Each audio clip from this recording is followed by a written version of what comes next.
এটা তো একটা রাষ্ট্রীয় ষড়যন্ত্র এবং রাষ্ট্রীয় সন্ত্রাস। রাষ্ট্রীয় সন্ত্রাস করে আজকে রাষ্ট্র তার মেশিনারির দ্বারাই মানুষকে বাদ দিল। নামের ভুল বানান করে আমার আমার ক্ষেত্রেও সেটাই ঘটেছে। নামের বানান ভুল করে রাষ্ট্র আজকে আমাকে ডিলিট করেছে, আর এর দায় আমাকে নিতে হচ্ছে, এবং আজকে আমি ডি ভোটার তথা বেনাগরিক হয়েছি। আমার নাম হচ্ছে, বাংলায় লেখা হয় দন্তসয়েকার খ শেখ, ফরি দয়সৌলদুল, শেখ ফরিদুল ইসলাম। কিন্তু এখানে আজকে রাষ্ট্র করে দিয়েছে কি, এই নির্বাচন কমিশন তথা এই যে রাষ্ট্রীয় ব্যবস্থা, দন্তস্বয়ে কয়ে, তারপরে দিয়েছে কি তারপরে ডট রিদুল ইসলাম।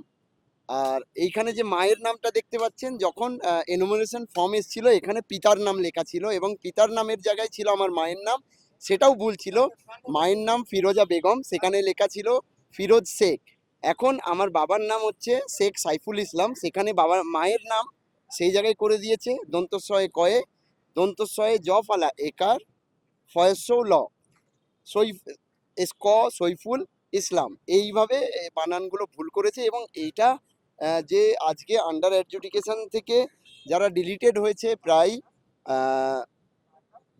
একটা 37 লক্ষের কাছাকাছি যে সংখ্যাটা, সেই সংখ্যার মধ্যে এটা একটা মেজর প্রবলেম। যাদের নামের বানান ভুল করে তাদেরকে এইভাবে রাষ্ট্রীয় সন্ত্রাসের, রাষ্ট্রীয় ষড়যন্ত্রের শিকার করে তাদেরকে আজকে বেনাগরিক করতে চাইছে। এই পুরো পদ্ধতিটাই তারা করছে সিএ 2003 অনুযায়ী এনআরসি করার জন্য। কারণ এই রাষ্ট্রের এবং গোটা বিশ্ব পুঁজির একটা সস্তার শ্রমিক লাগবে। আজকে যারা বাদ পড়েছে, সেই বাদ পড়ার মধ্যে কিন্তু 99% প্রান্তিক খেটে খাওয়া দিনমজুর মানুষ। কারণ আমরা দেখলাম মুসলমানদের মধ্যে একটা বড় নাম বাদ গেল, মানে খুব নামি নাম, খুব এলিট ক্লাসের নাম, সেলিব্রিটি নাম, সৈয়দ সৈফুল্লাহ মুন্সি, এই কলকাতা হাইকোর্টের প্রাক্তন বিচারপতি। রাতারাতি যখন নিউজ মাধ্যমে এই খবরটা ছড়ালো যে সৈফুল্লাহ মুন্সির নামটা বাদ গেছে এবং তিনি প্রাক্তন বিচারপতি, রাতারাতি তার নামটা ঠিক হয়ে গিয়ে অ্যাপ্রুভ হয়ে গেল। তার বুথের অন্য কারোর নাম যাচাই না করেই তার নামটা কিন্তু ঠিক হয়ে গেল। এ থেকে পরিষ্কার বোঝা যায় এর শিকার কিন্তু প্রান্তিক মানুষ, গরিব খেটে খাওয়া মেহনতি মানুষ।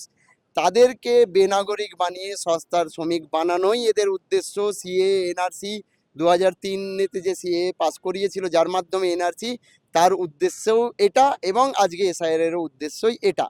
এর মাধ্যমে আজকে মুসলমান সমাজ, দলিত সমাজ, আদিবাসী সমাজ, যারা ভারতবর্ষে প্রকৃত দরিদ্র, প্রকৃত ভূমিপুত্র, এরাই অনার্য জাতি, সেই অনার্য জাতির ভূমিপুত্র যারা, আজকে তাদেরকেই বেনাগরিক করে এই পুঁজির রাষ্ট্রে পরিণত করে, এই পুঁজির হাতিয়ার হিসাবে তাদেরকে ব্যবহার করবে, তাদেরকে ডিটেন করে আমরা যেরকম আসামে দেখেছি, একজন স্কুল শিক্ষক যার 45,000 টাকা মাইনে ছিল, তাকে দৈনন্দিন 75,000 টাকা শ্রমে এলএনটির যে ফ্যাক্টরি আছে, সেই ফ্যাক্টরিতে কাজ করানো হয়। তাকে ডিটেন করে ডিটেনশন ক্যাম্পে রাখা হয়, এবং ডিটেনশন ক্যাম্প থেকে এলএনটির ফ্যাক্টরিতে তাকে কাজ করানো হয় দৈনিক 75 টাকা দিয়ে। এরকম খবর, এরকম রিপোর্ট আমরা আসাম থেকে পেয়েছি। এটাই এরা করতে চায়, এই মানুষগুলোকে বেনাগরিক করে এটা করতে চাই। আর এই যে বিজেপি আরএসএস এর ষড়যন্ত্র, এটা ব্যাপারটা কিন্তু তা নয়। ব্যাপারটা এই রাজ্যের যে শাসক দল এবং এই রাজ্যের যে আরও দুটো বিরোধী দল, মোহাম্মদ সেলিমের যে দল বামফ্রন্ট তথা সিপিএম এবং কংগ্রেস, এরা প্রত্যেকেই কিন্তু সিএ 2003 পাস করিয়েছিল অনায়াসে। সেদিন সিএ 2003 অটল বিহারী বাজপেয়ীর ক্যাবিনেট মন্ত্রিত্ব থেকে পাস করানো হয়। সেদিন ক্যাবিনেট মন্ত্রী ছিলেন এই রাজ্যের মুখ্যমন্ত্রী, যিনি আজকে মমতা ব্যানার্জি।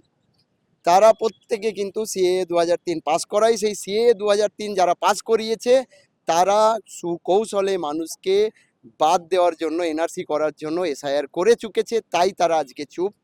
এই যে তারা চুপ, এবং এই যে রাষ্ট্রীয় সন্ত্রাস, আমরা বহুদিন থেকে এনআরসি বিরোধী আন্দোলন করে আসছি, আপনারা জানেন।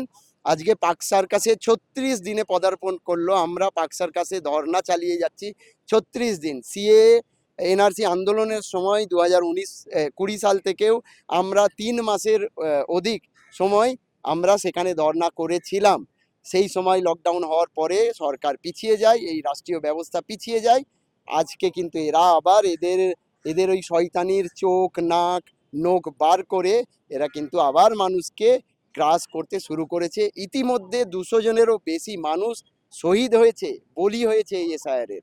তাই আমি শেষমেশ অনেক দিন থেকে ভাবনা চিন্তা করার পর দায়িত্ব নিয়ে আজকে আমি একটা সিদ্ধান্ত নিয়েছি। সেই সিদ্ধান্তটা আপনাদের মাধ্যমে জনগণকে মানুষকে জানাতে চাই। আমি আগামী গতকাল থেকে আমার যে পরিচিত উকিলরা আছে তাদেরকে দিয়ে একটা পিটিশন তৈরি করাচ্ছি এবং একটা চিঠি তৈরি করাচ্ছি, যে চিঠির মাধ্যমে আমি মাননীয় রাষ্ট্রপতির কাছে অ্যাপিল করব যে যে সমস্ত মানুষ ডিলিটেড হয়েছে, 91 লক্ষ মানুষ, প্রায় 91 লক্ষ মানুষ যে ডিলিটেড হয়েছে তার সাথে আমিও একজন, এই আমাকে সহ এই 91 লক্ষ মানুষের ভোট দেওয়ার অধিকার এইবারেই ফিরিয়ে দিতে হবে। যদি তারা সেটা না করতে পারে তাহলে আমি স্বেচ্ছা মৃত্যু চাইছি রাষ্ট্রপতির থেকে। রাষ্ট্রপতি আমাকে অনুমতি দিক আমার স্বেচ্ছা মৃত্যুর জন্য, এবং আমি সেই স্বেচ্ছা মৃত্যুর জায়গা যেটা আমি ভেবেছি দুটো জায়গা হতে পারে। একটা, আমি ভেবেছি ওই রাষ্ট্রপতি ভবনের সামনে গিয়েই যেভাবে সম্ভব আমি ওই রাষ্ট্রপতি যখন অর্ডার দেবে স্বেচ্ছা মৃত্যুর, তারপরে আমি স্বেচ্ছা মৃত্যু গ্রহণ করব। আর তা না হলে আমরা আগামী 14 তারিখ পার্ক সার্কাস ধর্ণা মঞ্চ থেকে একটা ধর্মতলায় সভার ডাক দেওয়া হয়েছে, গণ অবস্থানের ডাক দেওয়া হয়েছে। প্রয়োজন হলে সেখান থেকে আমি বা যারা যারা সম্ভব এই একই মতে রাষ্ট্রপতিকে চিঠি করে এবং সুপ্রিম কোর্টে কেস করে একই দাবিতে, হয় আমার ভোটাধিকার ফিরিয়ে দেওয়া হোক, আমাদের ভোটাধিকার ফিরিয়ে দেওয়া হোক, নয়তো আমাদের স্বেচ্ছা মৃত্যু গ্রহণ করা হোক, এই বলে আমরা যদি প্রয়োজন হয় এই ধর্মতলার সেই দিনের সবার পর থেকে কিংবা পার্ক সার্কাস ধর্মমঞ্চ থেকে আমরা যতজন মানুষ পারবো আমরণ অনশন করব। আমি এই আমরণ অনশন সেদিন থেকে শুরু করছি। এটা আমার সিদ্ধান্ত, ব্যক্তিগত সিদ্ধান্ত, কোনো সংগঠন, কোনো দল, কোনো দ্বিতীয় ব্যক্তির সঙ্গে জড়িত নয়। এটা সম্পূর্ণ আমার নিজের দায়িত্ব। আমি যে আমার যে নৈতিকতা, আমার যে ভিতরে একটা মানবিকতা আছে, সেই মানবিকতার দৃষ্টিকোণ থেকে আজকে আমি সেই নৈতিকতার দৃষ্টিকোণ থেকে এই আন্দোলনে থাকার সুবাদে আজকে আমি এই ফয়সালা নিতে বাধ্য হয়েছি। তাতে যদি আমাকে শহীদ হতে হয়, আমার যদি মৃত্যুবরণ করতে হয়, আমি রাজি আছি। আমি দায়িত্ব নিয়ে বলছি আবারও, কোনো সংগঠন, কোনো দ্বিতীয় ব্যক্তি এর জন্য দায়ী নয়, আমিই দায়ী। এবং যদি কেউ দায়ী হয়, একমাত্র ভারতবর্ষের নির্বাচন কমিশন, ভারতবর্ষের এই রাষ্ট্র, ভারতবর্ষের সুপ্রিম কোর্ট এবং ভারতবর্ষের রাষ্ট্রপতি, এরা দায়ী থাকবে। আমার মৃত্যুর পরে যদি কারোর বিরুদ্ধে কেস হয়, এই ব্যক্তিগুলো, এই যে সাংবিধানিক পদে বসে থাকা, এই যে অসাংবিধানিক কাজ যারা করছে, তারা দায়ী থাকবে, তাদের বিরুদ্ধে কেস হওয়া উচিত। জনগণকে বলবো এদের বিরুদ্ধে মামলা করবেন, কিন্তু এটা আমার ফয়সলা, আমি এই ফয়সলায় অনড় থাকছি। এবং আজকের পর থেকে আমার প্রচার প্রোপাগান্ডা এটার উপরেই থাকবে, হয় আমাদের সমস্ত বাঙালির ভোটাধিকার ফিরিয়ে দিতে হবে, বাঙালি শুধু নয়, এই বাংলায় বসবাসকারী প্রত্যেকটা মানুষের। কারণ অনেক লেপচা, অনেক দার্জিলিংবাসী যারা যারা ভূমিপুত্র, তাদেরও নাম বাদ গেছে।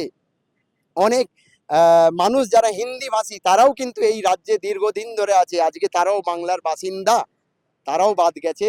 এই প্রত্যেকটা মানুষ, 91 লক্ষ মানুষের যে নাম ডিলিট করা হয়েছে, তাদের আমাকে সঙ্গে তাদের নাম যুক্ত করতে হবে। এইবারেই ভোট দেওয়ার অধিকার ফিরিয়ে দিতে হবে, নচেত আমাকে স্বেচ্ছায় মৃত্যুর অর্ডার সুপ্রিম কোর্ট দেবে এবং মাননীয় রাষ্ট্রপতি দেবে।